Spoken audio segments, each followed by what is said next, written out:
Sulsel, Polda Sulawesi Selatan terus lakukan penyelidikan kasus demo ricuh yang berujung pembakaran fasilitas di Makassar. Polisi kini telah menangkap sejumlah orang yang diduga sebagai pelaku pengrusakan dan juga provokasi. Upaya penyelidikan kasus demo ricuh yang berujung pengrusakan sejumlah fasilitas di Makassar, Sulawesi Selatan kini terus berjalan.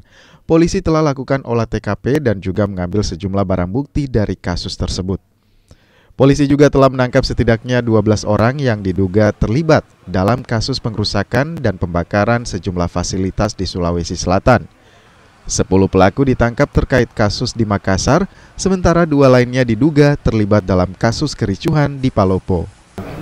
Hasil kerja dari tim kami, Direktorat Reserse Kriminal Umum, ada 10 calon tersangka yang sudah kita amankan. Kalau dari 10 itu diamankan di mana saja?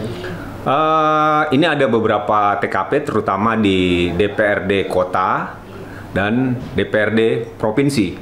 Ada beberapa di situ, ada yang melakukan penjarahan, pengerusakan, terus juga ada yang mempengaruhi massa untuk melakukan kegiatan makar.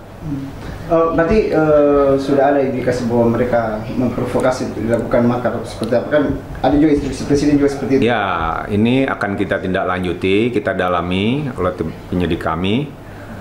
Nanti update-nya bisa disampaikan setiap saat. Oke. Apakah ada nanti tersangka tambahan atau seperti apa? Ya, tim kami terus melakukan upaya-upaya itu. Ini masih ada tersangka-tersangka lain yang masih kita kembangkan. Demikian. Penyelidikan kasus kericuhan di Sulawesi Selatan hingga kini masih terus berjalan. Tak menutup kemungkinan jumlah tersangka dalam kasus ini bertambah. Rama Pratama, Kompas TV Makassar, Sulawesi Selatan.